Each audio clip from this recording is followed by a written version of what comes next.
ஹோட்டலுக்குள்ள வந்து நல்லா பேசிக்கிறாங்க கண்மணி, அன்பு. ஆனா வீட்டுக்கு வந்தா, "நீங்க யாரோ, நாங்க எவரோ" அப்படின்ற மாரி ஒருத்தருக்கு ஒருத்தர் மாறிக்கிறாங்க.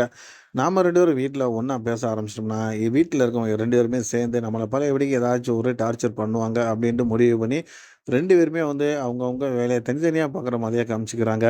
இது எல்லாம் ஒரு பக்கம் போய்க்கிட்டு இருந்தாலும், ஜீவா வந்து ஒரே வார்த்த சொல்லிர்றாரு, "நம்மளுக்கு ஃபைனான்ஸ் பண்ணக்கூடியவங்க இன்னைக்கு வராங்க, அவங்கள நம்ம பார்க்கணும்" அப்படின்ட்டு. அதே மாதிரி ஹோட்டல்ல எல்லாருமே ரொம்ப பரபரப்பா இருக்காங்க. ஆனா, நடந்த விஷயத்த பார்த்து ஷாக் ஆகி போறாங்க கண்மணி. நம்ம வெண்ணிலா ஸ்பாட்டுக்கு வந்துர்றாங்க. வந்ததுக்கு முன்னாடி இவங்க தான் வந்து பெரிய வந்து அதாவது வந்து ஸ்பின்னிங்லயே இவங்க பெரிய ஓனரு.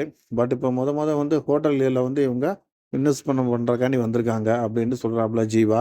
அதே நேரத்தில வந்து பார்த்தீங்கன்னா, பூங்கொத்து குடுத்து நீங்க அவங்கள வரவேற்கணும் அப்படின்னு சொன்ன உடனே, ரொம்ப ஷாக்கிங்கா போகுதே கண்மணிக்கு. நம்ம அன்புனால முகத்த பார்க்கவே முடியல. இது எல்லாம் ஒரு பக்கம் இருந்தாலும், கரெக்ட்டா வந்துர்றாங்க நம்ம வெண்ணிலா. வந்ததுக்கு பின்னாடி ஒண்ணுமே பண்ண முடியாம ஆச்சரியத்தோட முழிச்சுக்கிட்டு இருக்காங்க. ஸோ, அந்த டைம்ல வந்து என்ன நடக்குது அப்படின்னு பார்த்தீங்கன்னா, வெண்ணிலாட்ட வந்து ஜீவா வந்து எடுத்து சொல்றாரு. "இந்த ஹோட்டலுக்கு நான் மட்டும் இல்லங்க. ஒன் ஆஃப் த பார்ட்னர் கண்மணி தான்" அப்படின்றாரு. எல்லாத்தையுமே அவங்க கேட்டுக்கிறாங்க. அதே நேரத்தில வந்து அன்ப பத்தி அவர் சொல்றாரு. "இதுல மேனேஜ்மென்ட்டு மிகப்பெரிய சிப் இவரு தான்" அப்படின்ட்டு சொல்லிர்றாரு.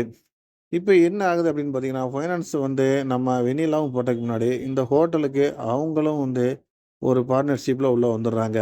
பெரிய விஷயம் என்ன அப்படின்னு பார்த்தீங்கன்னா, எப்படியாவது வந்து இவங்க நடத்துற நாடகத்த தெரிஞ்சுக்கணும் அப்படின்றக்காண்டி வெண்ணிலா உள்ள வந்திருக்காங்க.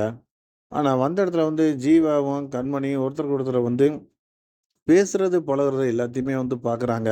இன்னும் சொல்லப்போனோம்னா, ஜீவா வந்து கண்மணிய வந்து ஒன் சைடா விரும்புறத தெரிஞ்சுக்கிறாங்க. ஆனா, கண்மணி வந்து ஜீவாட்ட வந்து நார்மலா பேசிக்கிட்டு இருக்காங்க. அது இப்ப வரைக்கும் தெரியல. இது எந்த அளவுக்கு வந்து அவங்க வந்து ப்ளே பண்ணி கொண்டு போறாங்க அப்படிங்கிறது தெரியல.